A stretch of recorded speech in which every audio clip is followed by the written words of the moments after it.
Assalamualaikum warahmatullahi wabarakatuh. Selamat pagi, salam sejahtera untuk kita semua. Yang saya hormati Prof. Ambar Suhandari dari Fakultas Kehutanan UGM. Terima kasih sudah kerso rawuh dan nanti akan memberikan sharing ilmunya. Yang saya hormati Bapak dan Ibu peserta Sekolah Ekoliterasi ya. Sabtu ini ya tanggal 5 Oktober. 5 Oktober 2024. Bapak dan Ibu, kita mulai lagi sekolah ekoliterasi ini setelah beberapa kali libur ini, Bapak dan Bapak Ibu sekalian. Ya intinya sekolah ini ingin memberikan ilmu dan juga sharing pengalaman dari para ahli mengenai konservasi lingkungan, baik darat, laut, dan udara. Jadi nggak kalah sama Antimo. Ya, contohnya kemarin kita sudah konservasi laut, ada Pak Eko dari perikanan juga mengisi begitu ya. Kemudian kita sepertinya harus juga ke hutan ini ya. Jadi alhamdulillah pagi ini kita kedatangan Prof. Ambar. Beliau adalah guru besar konservasi tanah dan air ya Ibu. Baru saja pengukuhan tahun ini. Tahun lalu, Pak. Tahun lalu ya, lupa. Tahun lalu ya. Saya kayaknya hadir ya saya ya. Kayaknya hadir. Oke. Dan Pak Agus juga ya, Pak Jarwo, Pak Ki, Bu Agus, Pak Taufik, terima kasih sudah memberikan semuanya ini rumah dan rampenya untuk kegiatan ini. Biasanya kita di kelas di Dewa Bromo, Bapak Ibu. Tapi kadang kita juga di sini sesuai dengan kondisi. Baik Bapak Ibu, kita pagi ini ingin membicarakan dampak perubahan penggunaan lahan hutan terhadap hidrologi tanah. Nah, kita akhir-akhir ini viral banyak berita tentang pembukaan hutan begitu Bu Ambar ya, di Merauke, kemudian di Kalimantan dan seterusnya. Sebenarnya teman-teman ini ingin tahu sih ya, sebenarnya kalau kita itu ya mungkin bahasanya mungkin semoga sampai ke sana. Monggo nanti bebas saja Bu Ambar mau bahas apa dulu. Ini kalau membuka hutan itu sebenarnya gimana sih? Ya emang satu sisi kesejahteraan masyarakat harus kita tingkatkan. Orang butuh tempat tinggal, butuh tempat bercocok tanam dan seterusnya. Tapi di sisi lain ada orang mengatakan kalau membuka hutan itu kayak membuka istilahnya apa ya, kotak Pandora gitu ya Bu ya. Jangan-jangan di situ ada virusnya atau jangan-jangan di situ ada apanya gitu ya, sehingga ketika kita buka itu semuanya malah keluar semua. Nah itu kalau orang awam mikirnya seperti itu. Jadi ada potensi tapi juga ada suatu ancaman di situ ya ketika kita buka itu terus bagaimana. Nah ternyata juga Kalimantan akhirnya juga ada banjir begitu ya, padahal sebelum-sebelumnya tidak ada masalah mengenai banjir ya, setahu saya, mohon maaf kalau salah nanti bisa diluruskan, tapi terus jadi banjir yang luar biasa. Nah ini sekarang sepertinya pemerintahan baru presiden terpilih akan membuka sawah di daerah Merauke, Papua ya, Merauke atau apa itu ya. Nah, ahli IPB menyaksikan, tapi ahli UGM sepertinya yang di-share Bu Ambar itu mendukung begitu ya, itu saya pasti berhasil. Ya mungkin agak sensitif tapi monggo Ibu Ambar, kita bebas saja diskusinya dari apa dulu, apakah hidrologinya dulu atau tanahnya dulu. Ya semoga nanti di akhir-akhir bisa memberikan jawaban kita lah, bagaimana sebenarnya buka itu boleh apa enggak, mau kalau boleh seperti apa, kalau tidak seperti apa, kok ada hutan lindung begitu ya, ada hutan produksi dan seterusnya. Ya mungkin tidak berlama-lama, monggo Bu Ambar, waktunya bebas ya, boleh 60 menit nanti tanya jawab, dan sebelumnya nanti dibahas Pak Agus dulu sebagai pembahas hari ini. Pak Tur, monggo Bu. Baik, terima kasih Prof. Chandra atas kesempatan yang diberikan. Prof. Chandra yang saya hormati, Pak Taufik selaku tuan rumah, dan juga Pak Agus selaku pembahas, serta Bapak Ibu sekalian yang hadir di sini. Selamat pagi. Assalamualaikum warahmatullahi wabarakatuh. Waalaikumsalam. Ini suatu kehormatan bagi saya untuk diundang dalam kesempatan ini untuk berbagi terkait dengan perubahan penggunaan lahan hutan menjadi bentuk peruntukan lahan lainnya, kaitannya dengan dampaknya terhadap hidrologi dan tanah. Nah, saya akan merinci presentasi atau paparan pada pagi hari ini menjadi 5, yaitu peran hutan di sini, peran hutan dalam pembangunan dan juga dalam daur air. Kemudian yang kedua nanti mengenai perubahan penggunaan lahan hutan. Lalu kita masuk ke dampaknya terhadap hidrologi maupun tanah. Kemudian yang keempat solusinya, karena segala permasalahan itu pasti ada jalan keluarnya. Dan di akhir nanti saya berikan atau saya sampaikan penutup. Kita mulai dari yang pertama. Nah, di sini peran hutan dalam pembangunan nasional itu sangat luar biasa. Hutan bahkan tidak hanya sebagai aset terbesar nasional, tetapi juga menjadi barang publik internasional. Ini kaitannya dengan kalau lahan hutan kita itu rusak, climate change itu terjadi secara global ya, global climate change, sehingga apa yang kita lakukan terkait dengan pengurangan luas lahan hutan akan juga pengaruhnya itu berdampak secara internasional. Nah, kemudian dalam pasal 33 nih Prof. Chandra itu hutan itu termasuk salah satu yang harus dimanfaatkan, sumber daya alam yang harus dimanfaatkan untuk sebesar-besarnya kemakmuran rakyat, sehingga di sini hutan berperan juga untuk pengentasan kemiskinan. Nah, lalu berikutnya kita harus juga mengingat bahwa hutan itu menjadi habitat. Habitat itu adalah tempat ya, tempat makhluk hidup itu tinggal. Ada flora, tumbuhan, ada fauna, hewan, dan juga ada manusianya. Nah, di sini habitat keanekaragaman hayati ya. Pustaka itu menyebutkan, pustaka yang ada itu menyebutkan bahwa Indonesia itu merupakan mega biodiversity. Jadi diversitas sumber daya atau keanekaragaman hayati yang ada di Indonesia itu sangat luar biasa, sehingga disebut sebagai mega biodiversity. Nah, kemudian sekitar 10-20 tahun terakhir ini muncul di permukaan bahwa hutan itu mempunyai peran sebagai sumber karbon ya, sehingga ada carbon trade. Nah, itu negara-negara maju itu mau membeli, kalau kita mau memperbaiki hutan kita dihitung dari kepentingannya terhadap karbon ini. Kemudian juga menjadi entry point good governance, tata ruang Indonesia yang ini sekarang carut marutnya sangat luar biasa. Apa yang ada di peta itu adalah berdasarkan SK, kenyataan di lapangan, mohon maaf, saya sudah belusuan ke sana kemari, yang statusnya hutan itu banyak yang di lapangannya isinya sawit misalnya, dan bentuk penggunaan lahan lainnya. Nah, kemudian lebih penting lagi, hutan juga menjadi penyokong ketahanan air, pangan, dan energi. Nah, ini di sini sehingga hutan itu merupakan penyangga, artinya sebagai pemenuhan kebutuhan manusia dalam kaitannya dengan kebutuhan pangan, kebutuhan air, kebutuhan energi. Ini semuanya itu dapat dipenuhi dengan adanya hutan.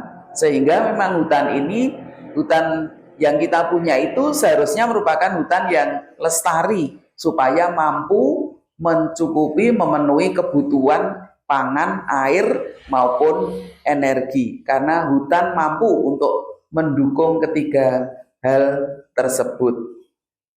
Nah, selanjutnya ini kalau kita lihat ya, daya dukung tata air ini, bahwa hutan itu merupakan green infrastructure untuk menjaga ketersediaan air dan salah satu elemen untuk mewujudkan ketahanan air. Di sini peran hutan dalam mengatur aliran sungai, baik itu berupa debit aliran maupun debit sedimen, ini khususnya pada lanskap daerah aliran sungai. ini diperlukan identifikasi luas dan lokus tutupan hutan yang berperan penting dalam tata air dan menjaga kesehatan das. Ya, karena kesehatan das ini juga sangat ditentukan seberapa prosentase luas lahan hutan yang ada di dalam das. Nah, ini kalau mohon maaf ini datanya tahun 2017, ini sebetulnya secara keseluruhan itu kita punya hutan konservasi, hutan lindung, hutan produksi terbatas, hutan produksi yang ini totalnya itu sebetulnya mencapai grand total keseluruhan, ada APL juga ya. APL itu areal penggunaan lain, totalnya itu sebetulnya ada 185 juta hektar. Ya, tetapi itu adalah statusnya. Jadi status sebagai kawasan hutan. Di lapangannya itu tidak menunjukkan seluruhnya itu berpenutupan lahan hutan ini. Nah, ini yang harus kita cermati ya. Jadi yang hijau di peta di lapangan belum tentu itu hijau. Nah, lanjut. Nah, sekarang kita lihat kalau peran hutan dalam daur air seperti apa. Ini saya pinjam animasinya Pak Joko Luknanto ini dari Fakultas Teknik Sipil ya. Beliau sekarang sudah purna dan saya sudah izin dengan beliau Pak, animasi siklus hidrologinya saya pakai, monggo saja Bu, katanya gitu, kepentingan rakyat banyak ini beliau mengizinkan.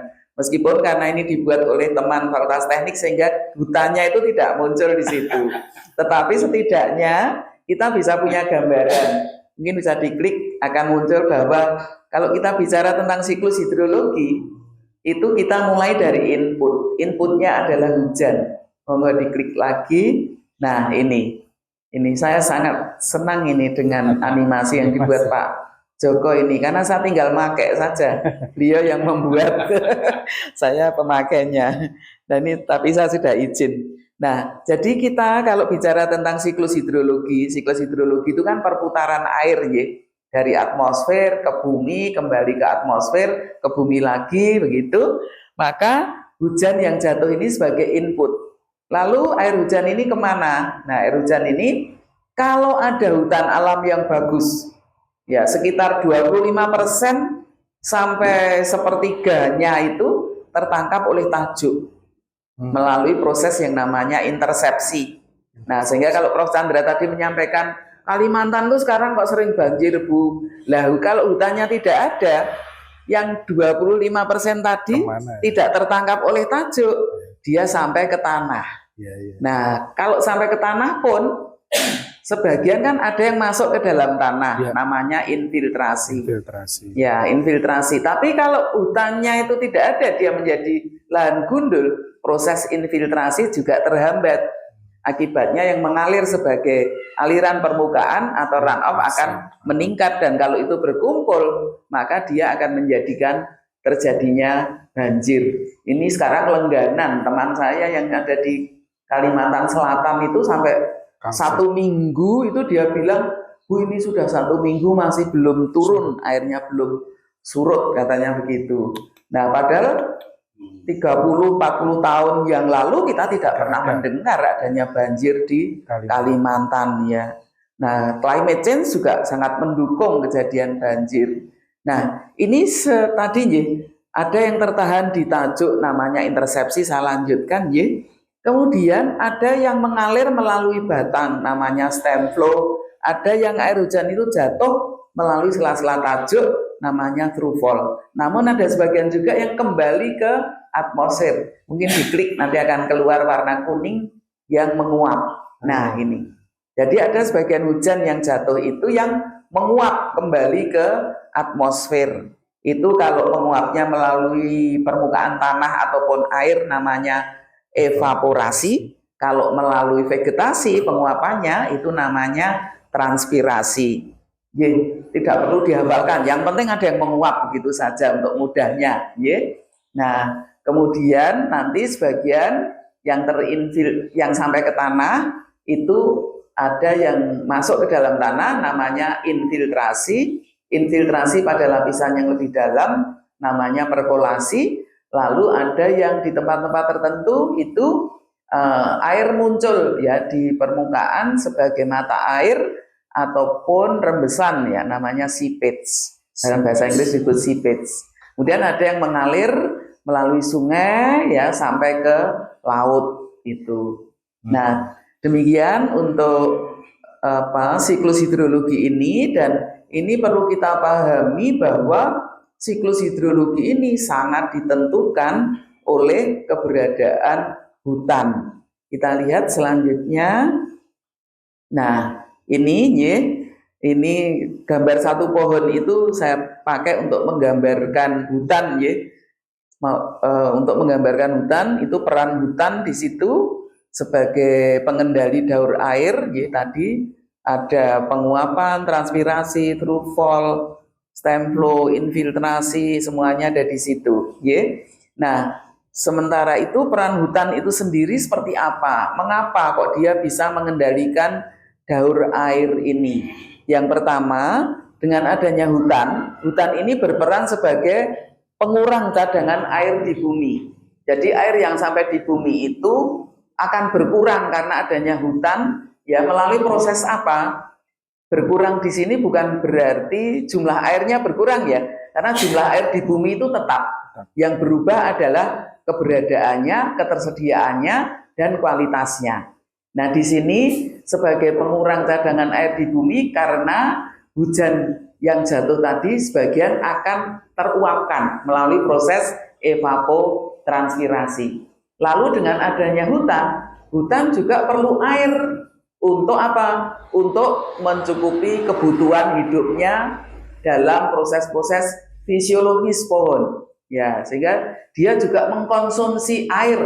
Ya, makanya kalau kita punya tanaman kadang kan kering, nanti kalau kita diamkan daunnya akan mengering. Tapi kalau kemudian kita siram, nah itu karena dia juga butuh air untuk hidupnya ini ya. Kemudian yang kedua ini yang intersepsi, tadi sudah saya sampaikan, penghalang air untuk sampai ke bumi karena dia tertahan di tajuk yang namanya intersepsi. Ini kalau hutan alam itu minim itu 25% hujan yang jatuh bisa tertahan. Sehingga kadang mungkin kalau Pak Chandra dulu waktu SD atau SMP begitu kehujanan terus kita berteduh di bawah pohon. Kok tidak kehujanan? Ya karena airnya itu tertahan di tajuk. Sering orang berteduh di bawah pohon karena di bawah pohon tidak kehujanan karena hujannya ditangkap oleh tajuk. Itu namanya intersepsi. Yang ketiga, hutan juga berperan sebagai pengurang energi kinetik. Jadi hujan yang jatuh itu mempunyai massa dan dia mempunyai kecepatan sehingga dia punya energi. Energi kinetik itu besarnya setengah kali massa kali kecepatan kuadrat. Nah, karena hujan itu punya massa dan dia punya kecepatan, kita bisa menghitung berapa energi kinetik hujan. Dengan adanya hutan, energi kinetik ini dapat dikurangi karena adanya tahanan permukaan dari bagian batang maupun adanya tahanan aliran air permukaan karena adanya seresah di permukaan tanah. Kemudian yang keempat, hutan juga berperan untuk mendorong perbaikan kemampuan fisik tanah. Dalam hal ini, dengan adanya sistem perakaran yang berkembang, maka air hujan yang jatuh dan sampai ke tanah itu akan lebih mudah untuk masuk ke dalam tanah. Nah, di sisi lain, di dalam hutan itu terjadi proses yang kita sebut sebagai closed nutrient cycling. Jadi daun, ya ranting, kemudian bunga, buah itu ada yang jatuh ya ke tanah, kemudian dia mengalami dekomposisi, lalu dia menjadi tersedianya hara diambil oleh pohon untuk pertumbuhannya, untuk membuat bunga, buah, daun, ya batang, ranting, cabang, kemudian nanti ada yang jatuh lagi. Nah, demikian seterusnya. Nah, sistem closed nutrient cycling ini banyak salah diterjemahkan oleh teman-teman misalnya dari transmigrasi. Mereka mengira, hutannya kok pohonnya besar-besar, ini mesti tanahnya subur. Nah, setelah dibuka Untuk lahan pertanian kok tidak subur? Karena pertanian tidak close nutrient cycling. Kalau hutan itu bisa memenuhi kebutuhannya sendiri melalui sistem seperti yang tadi saya jelaskan, sistem hara tertutup ini. Nah, dengan adanya bahan seresah yang jatuh sampai ke tanah, kemudian terdekomposisi, ini akan menyediakan hara dan juga di situ akan berkembang kegiatan mikrobia yang ada di dalam tanah sehingga tanah menjadi semakin subur. Yang kelima, hutan itu berperan seperti selimut bumi. Artinya dia melindungi tanah dari energi kinetik hujan. Ya, melindungi tanah dari energi kinetik hujan sehingga dengan adanya hutan itu bumi seperti diselimuti begitu. Seperti diselimuti. Ini. Kita lanjutkan. Berikutnya adalah akan kita bahas tentang bagaimana sifat peran vegetasi dalam daur air. Nah, sifat perannya itu tidak seragam di semua tempat.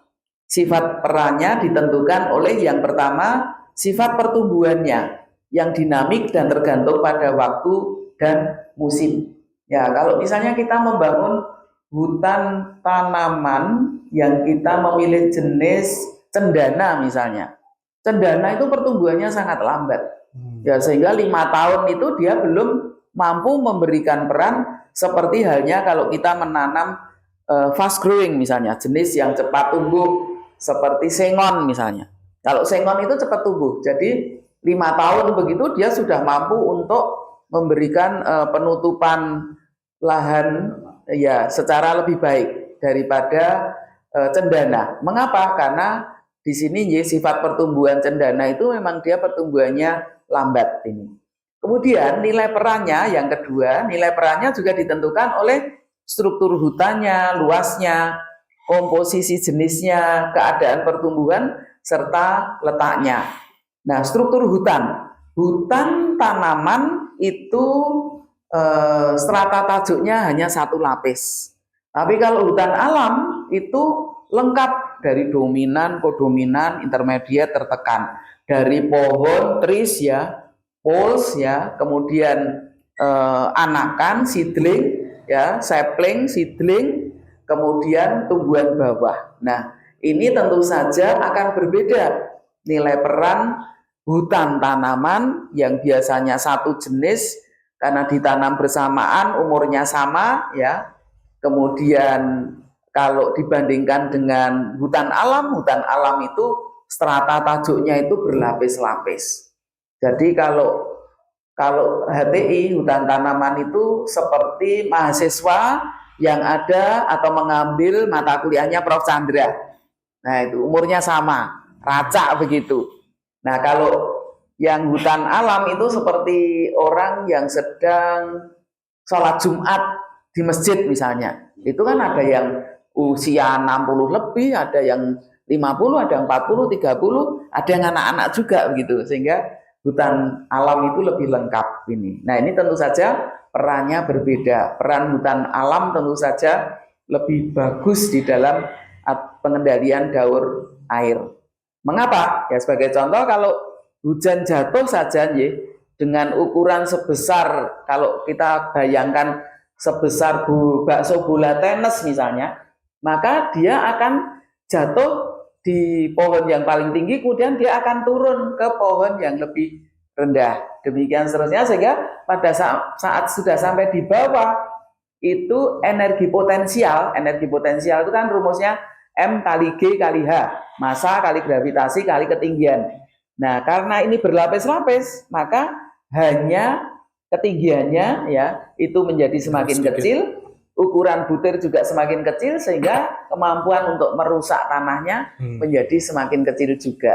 Sementara kalau di hutan tanaman ya dia karena 1 lapis saja, maka nilai H masih relatif tinggi, M-nya juga masih besar ya, sehingga energi potensial, karena hujan itu mempunyai energi kinetik dan energi potensial, di sini energi potensialnya juga masih besar. Nah, kemudian yang terakhir terkait dengan sifat peran vegetasi ini adalah ekosistem hutan. Nah, ini pada ekosistem hutan tertentu vegetasi yang tumbuh itu akan berbeda, dan faktor pembedanya itu adalah iklim, geologi, geomorfologi, dan karakteristik tanah. Ya, ini kita bandingkan saja misalnya hutan yang ada di Jawa dengan di Indonesia Timur misalnya. Karena saya ingin membandingkan dua lokasi yang secara iklim sangat berbeda, ya. Nah, ini kalau yang kita punya di sini di Jawa itu pertumbuhannya sangat bagus karena tanahnya subur, ya. Kemudian kalau kita bandingkan dengan yang di Indonesia Timur itu jenis-jenis yang bisa tumbuh di sana juga sangat terbatas.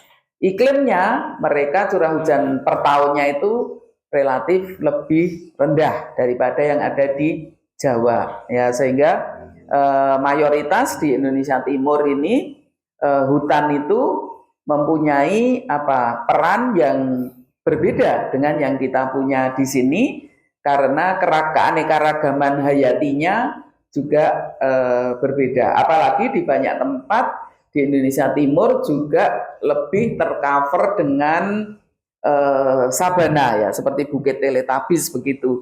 Karena untuk pohon tidak dapat tumbuh di sana. Jadi, kita lanjutkan. Nah, ini perubahan penggunaan lahan hutan. Seperti apa kondisi hutan kita? Ini kita bicara sejarah, ya. Ini fakta dan permasalahan utama hutan di Indonesia antara tahun 90 sampai 2017 itu sekitar 0,5 juta hektar tutupan hutan, ya, lahan hutan kita itu hilang per tahun. Hilang artinya berubah ke bentuk penutupan lahan yang lain.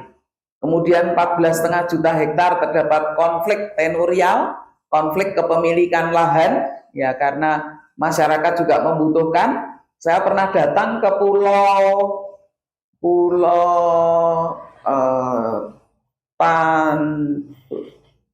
satunya Tanjung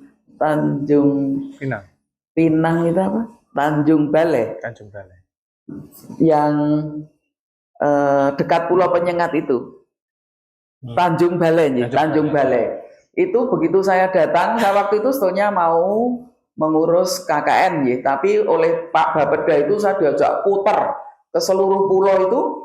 Satu pulau itu sudah tidak ada hutannya, dan itu bekas penambangan bauksit, ya Pak, bekas penambangan bauksit. Terus beliau mengeluh pada saya, Bu, bagaimana caranya? Ini sekarang tanah ini sudah dipetak-petak oleh masyarakat. Nah, ini terkait dengan kepemilikan lahan ini. Konflik tenurial ini di lapangan sangat luar biasa ini. Nah, kemudian 32 juta hektar kawasan hutan itu tidak berhutan. Seperti tadi saya sampaikan, saya kebetulan sering waktu masih agak muda, ya. Kalau sekarang saya sudah swidak loro, sudah 62 tahun umur saya.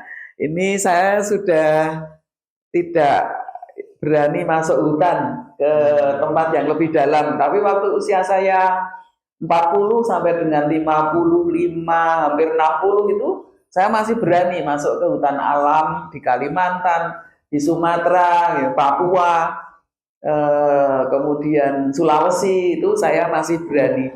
Memang saya dengan data ini saya tidak meragukan 32 juta hektar kawasan hutan. Kawasan hutan itu artinya di peta itu kawasan hutan, di lapangannya itu tidak berhutan.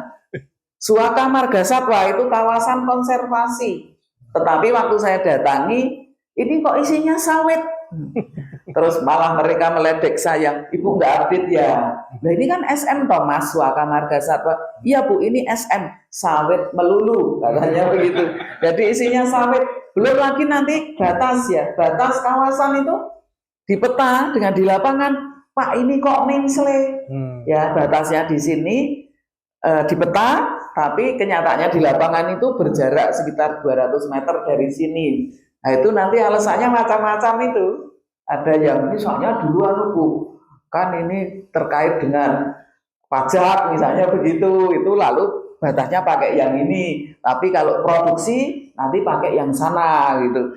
Nah, itu dulu, ya, waktu saya masih sering ke lapangan itu saya dengar langsung, ya, dari mereka di lapangan menyampaikan seperti itu, ya, sehingga di sini juga kawasan konservasi tidak berfungsi sesuai mandat. Ya tadi, Suaka Marga Satwa itu kawasan konservasi. Untuk apa? Untuk marga satwa, untuk satwa-satwa yang ada di situ, untuk menyediakan habitatnya. Tetapi kenyataannya isinya sawit, Pak. Bahkan saya juga menghitung dengan teman saya itu, mari kita hitung, Pak, ada berapa rumah yang ada di kawasan Suaka Marga Satwa ini. Terus kita hitung, kita naik sepeda motor begitu, dia dapat 25, saya juga dapat 25. Sehingga total 50 rumah. Kalau satu rumah 1 kakak, 50 kakak. Itu saya ketemu juga dengan mereka yang menanam ketela di situ. Terus ketelanya itu dibawa dengan kendaraan bak terbuka begitu. Itu juga hasil dari kawasan konservasi ini. Nah, sehingga di sini terjadi ketidakpastian kawasan hutan dan good governance-nya ini sepertinya masih belum dicapai, ya. Nah, karena apa? Karena unit manajemennya kalau kita sandingkan antara keadaan di lapangan dengan yang ada di peta, itu masih ada yang dalam bahasa Jawa itu gesek. Dalam bahasa Indonesia itu tidak sesuai. Dalam bahasa Inggris tidak match begitu. Mari kita lihat berikutnya. Ini tadi saya sekedar berbagi apa yang saya lihat di lapangan. Nah, sekarang kita lihat kalau di seluruh dunia itu forest area-nya itu, daratan itu ada 148 juta kilometer persegi, luas hutannya itu 47 juta kilometer persegi. Jadi sekitar berapa? Sepertiga itu berupa hutan. Itu tahun 90. Nggak tahu nih, Bapak Ibu Mas Mbak ini sudah lahir atau belum tahun 90. Mungkin ada yang masih lahir tahun berapa? 98 belum lahir ya. Nah, Pak Agus belum lahir ya. Pak Agus ini masih muda. Pak Chandra ini juga lahiran tahun berapa, Pak Chandra? 80, Bu. 80, Pak Chandra. Pak Chandra lahiran 80, saya 81 sudah mahasiswa UGM. Nah, di tahun 2016 itu luasnya sudah berkurang dari 31% menjadi 30%. Mari kita lihat lebih detail untuk kondisi di Indonesia. Ini petanya, peta ya luas hutan di dunia tahun 90 tadi dengan 2016 ini yang berwarna gelap itu kalau hutannya banyak, seingat saya. Betul. Ini karena sinarnya terlalu terang nih. Memang rumah Pak Agus ini, rumah Pak Taufik ini sangat terang, ini sangat bagus ya. Artinya menghemat listrik ya, menghemat listrik. Nah, sekarang kita lihat yang Indonesia, detail Indonesia. Nah, seperti ini Pak gambarannya, Mas Mbak. Ya, jadi yang hijau, yang di bawah itu hijau itu hutan. Hutan kita itu semakin berkurang. Sementara luas Indonesia kan tetap. Nah, berkurangnya luas hijau itu kemana? Ada yang ke kuning itu arable land, lahan kosong. Ada yang ke merah itu adalah tanaman pangan. Ada yang ke abu-abu, other, atau penggunaan lahan yang lain. Ya, seperti untuk pemukiman, untuk perkantoran, ya, makam dan lain sebagainya, itu ada di abu-abu itu. Nah, ini dari tahun 50 sampai dengan 2010 ataupun 2020 itu luas yang hijau itu semakin menurun. Kapan itu dimulai? Ya, di era Soeharto penurunannya Soekarno itu penurunannya sedikit saja. Tapi begitu Soeharto kan memberikan izin HPH. Ya, HPH itu hak pengusahaan hutan atau IUP-HHK, izin usaha pengambilan hasil hutan kayu.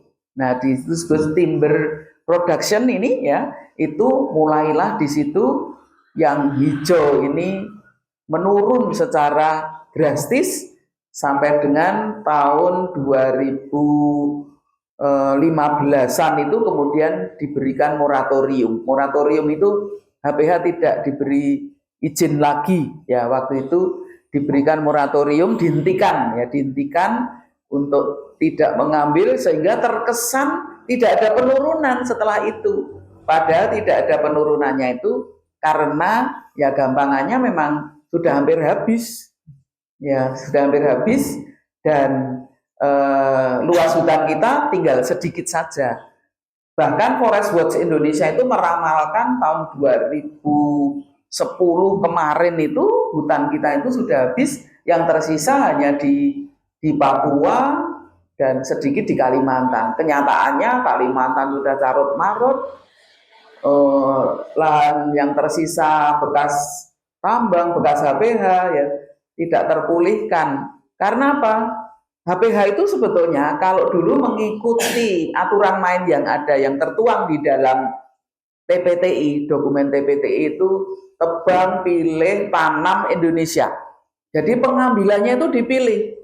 Ada syarat diameter sekian per hektar sekian pohon. Kalau itu dituruti itu sebetulnya kita bisa sustain untuk hutan kita. Tapi kenyataan yang terjadi di lapangan tidaklah demikian. TPTI diselewengkan, diartikan sebagai tebangnya pasti, tanamnya insya Allah begitu. Dan memang saya pernah menyusur dari Palangkaraya ke Kalimantan Selatan ya, ke Martapura. Itu perjalanan darat sejauh 3,5 sampai 4 jam itu sudah saya tidak ketemu hutan lagi. Yang saya temukan adalah bekas hutan dan juga lahan yang ditanami padi, entah itu padi gogo, padi yang tahan air maupun padi yang dengan irigasi. Sebagian padi, kemudian hutan itu saya tidak menemukan. Padahal perjalanan 4 jam, bisa Pak Chandra dan Pak Agus bayangkan itu. Kita ke Magelang saja 1 jam. Ya 4 kalinya itu Pak, nggak ada hutannya. Dulu itu hutan. Ya sehingga kita menemukan sisa-sisanya saja. Ini kita lanjutkan. Nah ini kita masuk ke dampak terhadap hidrologi dan tanah. Dampaknya itu wujudnya apa? Dampaknya bisa berupa erosi, itu jelas ya, karena yang tadinya tertutup oleh pohon menjadi terbuka, sehingga hujan yang jatuh bisa langsung sampai ke tanah dan itu mempunyai energi, yaitu energi potensial dan energi kinetik ya, energi potensial dan energi kinetik, sehingga erosi itu akan meningkat. Erosi itu apa? Erosi itu adalah proses yang dimulai dari pecahnya agregat tanah karena adanya energi dari hujan, yang kemudian dilanjutkan dengan pengangkutan dan dia akan terendapkan di tempat yang lebih rendah. Ini yang disebut sebagai sedimentasi. Nah, dampak yang lain ada banjir, longsor, dan kekeringan. Ini nanti kita lihat dalam tayangan berikutnya. Tapi dari slides ini sebetulnya menggambarkan perbedaan warna aliran sungai. Hanya karena ini terlalu terang, jadi tidak begitu dapat kita lihat. Tapi intinya adalah bahwa das yang di sebelah kiri itu yang hutannya bagus, itu aliran air sungainya itu jernih. Lalu das yang di sebelah kanan itu yang das yang hutannya itu rusak. Hutannya rusak, bahkan tidak berhutan, sehingga di situ alirannya itu keruh. Yang keruh ini membawa muatan sedimentasi yang lebih tinggi daripada yang jernih ya, sehingga sedimentasi di sini di lahan atau di daerah aliran sungai yang hutannya rusak itu sedimentasinya tinggi. Kita lihat tayangan berikutnya untuk menggambarkan. Nah, ini penelitiannya Pak Mayong untuk membandingkan ya das yang hutannya rusak dan tidak rusak, diukur ya sedimentasinya itu dari warnanya saja sebenarnya sudah menggambarkan kalau yang hutannya rusak sedimentasinya jauh lebih tinggi daripada yang hutannya bagus. Ini tidak terbantahkan karena sudah diteliti. Nah, ini kita lihat misalnya di sini. Kalau kita bayangkan ini dulu adalah hutan alam. Ya, hutan alam kemudian dibuka, ya entah itu untuk HTH atau untuk HPH atau untuk HTI, ya itu akan dimulai dengan pembukaan wilayah hutan, pembangunan jalan dan jembatan. Nah, bisa kita lihat di sini pembangunan jalan, ya, road construction, yang jalan itu dibuat dengan membuka hutan. Ini saja sudah memberikan peningkatan erosi dan sedimentasi. Ya, apalagi kalau ya ini tidak hanya dibuka tetapi juga diambil sumber daya alam yang ada di bawahnya. Ya, ini apa? Tambang misalnya. Karena di bawah hutan itu kita masih punya kekayaan alam yang lain, yaitu tambang. Mengapa kita tidak belajar dari negara Arab Saudi? King of Saud itu menyampaikan bahwa kerajaan tidak akan mengambil emasnya selama apa? Selama minyak memberikan kesejahteraan pada rakyatnya. Jadi di balik bukit-bukit gundul itu, kalau mungkin Bapak Ibu pernah perjalanan dari Madinah ke Mekah atau Mekah ke Madinah, kita akan bertemu dengan bukit-bukit gundul, tidak ada hutannya. Di bawahnya itu isinya emas. Tetapi tidak ditambang secara besar-besaran seperti di Indonesia. Nah, mengapa? Karena mereka memikirkan sustainability, keberlanjutan. Sehingga King of Saud itu menyampaikan, ya King of Saud itu Raja Saudi ini, ya. Raja Saudi itu menyampaikan kerajaan tidak akan menambang emasnya secara besar-besaran selama minyak masih mampu mensejahterakan rakyatnya. Karena tambang minyak dan gas itu dibandingkan dengan tambang-tambang yang lain, dampak lingkungannya paling kecil, paling rendah ini. Nah, sementara kalau kita bandingkan dengan di Indonesia, mohon maaf ini, semuanya diambil.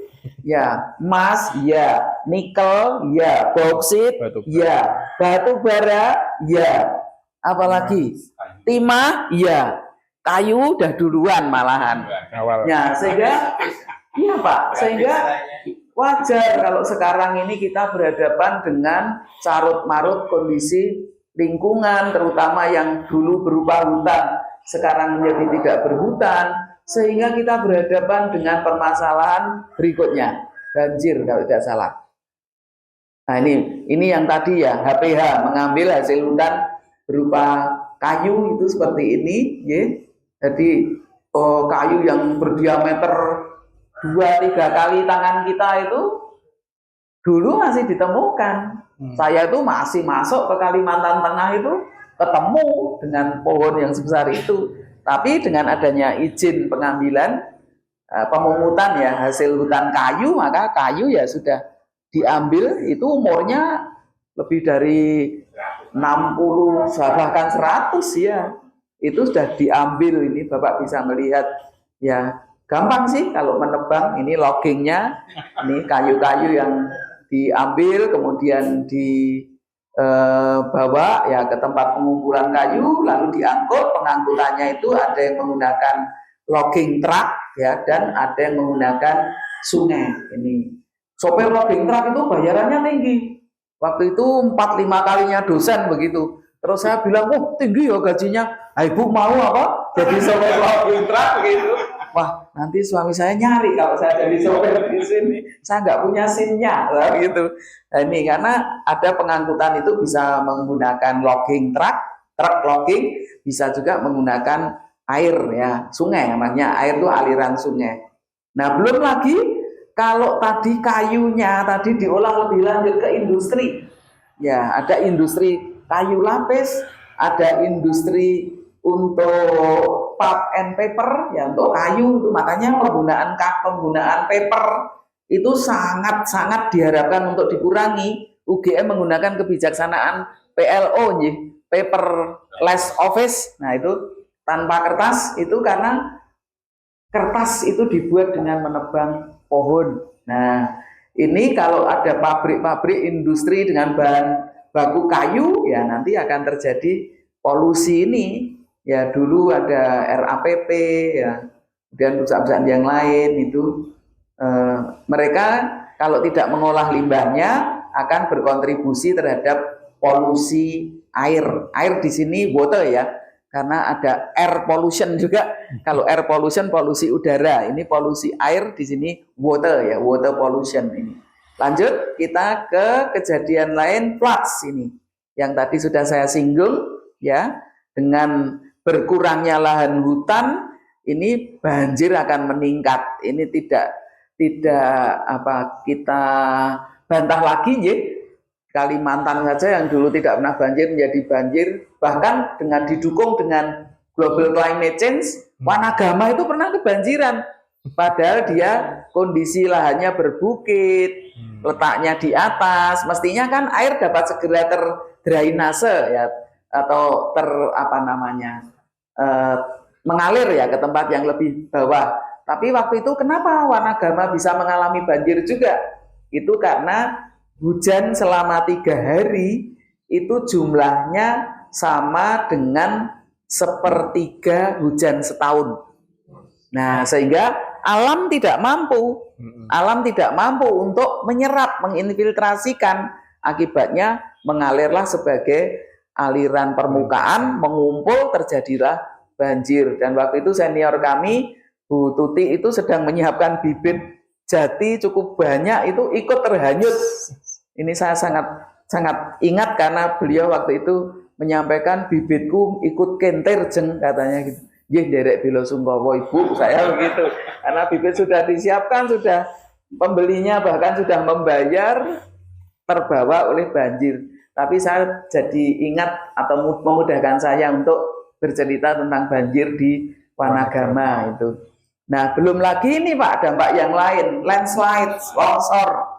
Ini longsor ya, karena hutan itu berperan, akarnya itu kan sebetulnya membantu mencengkeram sehingga tanah itu menjadi tidak longsor ya. Tapi kalau pohonnya ini ditebang, yang terjadi adalah semakin banyak wilayah yang mengalami longsor. Meskipun syarat untuk terjadinya longsor itu adalah 3 hal. Yang pertama, lerengnya curam.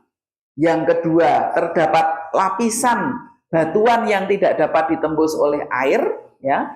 Yang ketiga, curah hujannya cukup sehingga kalau ini batuan yang tidak dapat ditembus oleh air, dia kondisinya miring seperti ini ya. Lalu hujan jatuh dalam jumlah yang cukup, tanah di atasnya ini menjadi jenuh. Dan kalau ini jenuh, maka tanah ini akan bergerak bersama-sama ke bawah. Itulah yang kita sebut sebagai longsor atau dalam bahasa Inggris disebut sebagai landslides. Ya, ini longsor. Kita lanjutkan. Nah, ini gambaran di lapangan ya. Hutan Alam Zamrud Riau. Ini proyeknya Pak Mayong ini. Ini beliau di lapangan mengukur kondisi hidrometeorologisnya ya. Sehingga kita dapat menyampaikan bahwa hutan alam yang bagus itu memang dapat membantu untuk menjadi penyangga ekosistem ya, sehingga menahan untuk tidak terjadinya erosi, tidak terjadinya sedimentasi. Kalau kita cermati dalam data tentang erodibilitas tanah atau kepekaan tanah untuk tererosi, juga angka nilai faktor CP. CP itu C-nya itu crops, vegetasi, dan P-nya itu adalah praktek konservasi di hutan alam, itu nilainya mendekati 0. Artinya erosi di hutan alam itu memang mendekati 0. Sehingga kalau kita sedang naik gunung, kita akan bertemu dengan aliran sungai yang jernih. Saya dulu waktu kecil sering naik gunung, tapi ya dalam rangka pecinta alam ya, bukan untuk yang lain.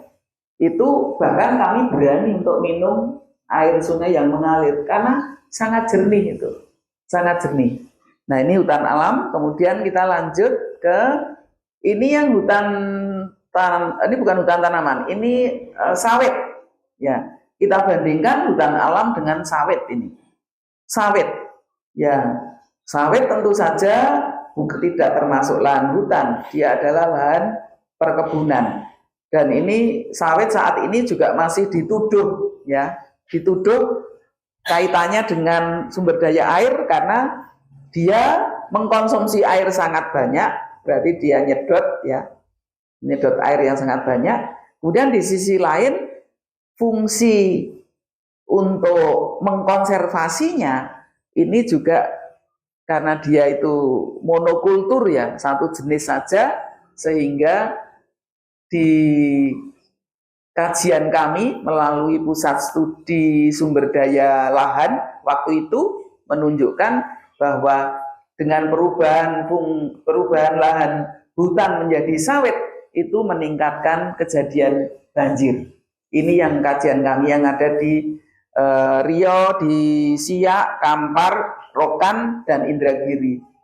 Ada 4 das atau 5 das waktu itu.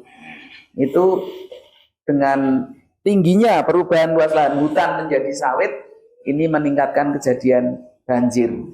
Ya, meskipun kita juga tidak menutup mata, ya, selain perubahan penutupan lahan, kejadian banjir juga dipicu oleh climate change, ya, perubahan iklim global, ya, yang kalau pas terjadi La Nina itu curah hujan sangat tinggi melebihi rata-rata ini. Nah, ini contoh yang lain, kekeringan di Gunung Kidul sehingga warga harus membeli air. Kemudian lanjut, ada 3 gambar. Ini juga waktu itu di Jawa Timur ini terjadi kekeringan. Dan tim kami dari Laboratorium Pengelolaan Das juga sudah berkunjung ke sana. Kemudian alih fungsi lahan itu di Wajo ini dikatakan sebagai salah satu penyebab banjir. Nah, ini memang seringkali kalau pejabat kalau diwawancara itu penyebab banjirnya apa? Oh, ini karena curah hujan ekstrim. Ya, oke, itu salah satunya. Tapi kita harusnya tidak menutup mata untuk melihat apakah, ya, di situ juga terjadi perubahan penggunaan lahan dari hutan menjadi pemukiman, hutan menjadi sawit atau hutan, kemudian di situ digunakan untuk pengambilan tambang dan lain sebagainya. Ini perlu menjadi kajian juga, artinya jangan hanya menyebutkan satu faktor yaitu curah hujan ekstrim begitu. Ye, lanjut. Nah, ini solusinya. Bagaimana kalau kita sudah berhadapan dengan kondisi lahan yang semula hutan sekarang menjadi tidak hutan? Solusinya dapat kita lakukan penghutanan kembali. Kalau penghutanan kembali, ya, sementara masyarakat memerlukan pangan, memerlukan buah-buahan, memerlukan kayu bakar, memerlukan juga hasil hutan yang lain, ya, entah itu kulit kayu, bunga, buah, ya. Ini apa yang dapat kita usulkan? Kita bisa mengusulkan agroforestry, yaitu wana tani. Jadi lahan hutan bersama-sama dengan lahan pertanian pada lahan yang sama, ya. Pohon ditanam bersama-sama dengan tanaman pangan misalnya. Itu agroforestry dan harus dilengkapi dengan KTA, konservasi tanah dan air, supaya erosi tadi dapat ditekan, sedimentasi dapat dikurangi. Dan ini kalau mau dirinci pernik-perniknya, ya seperti bagan ini, ya. Saya juga punya model untuk rehabilitasi lahan, namanya bukan saya, maaf, kami, ya. Kami Fakultas Kehutanan, kami punya model untuk rehabilitasi lahan hutan ini, namanya model CASEM. CASEM itu kita mengukur capability, C-nya, A-nya availability, ya. Capability ini terkait dengan kemampuan lahan. Availability, ketersediaan lahan. Lahan seperti apa yang tersedia di suatu das untuk bisa kita RHL-kan. Ini CA. S-nya suitability, suitable, artinya apa?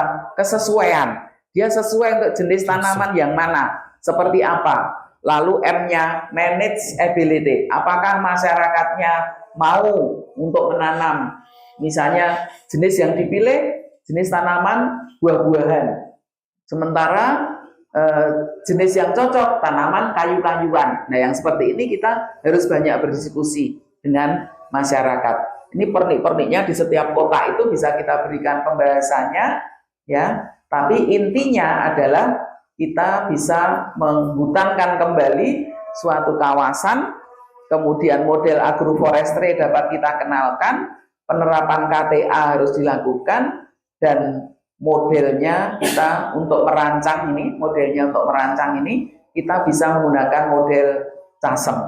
Yang itu sudah kita ujikan di banyak tempat, bahkan juga kami laksanakan pada saat kami diminta oleh UNDP untuk ke Timor Leste dengan model CASM ini. Terakhir, ini tata ruang das, ya, tata ruang das ini memang harus disusun, ya. Misalnya dari kita ini hulu kita itu mana? Merapi, ya. Kawasan ini juga Merapi kan. Nah, Merapi itu hulu. Hulu itu untuk fungsi lindung.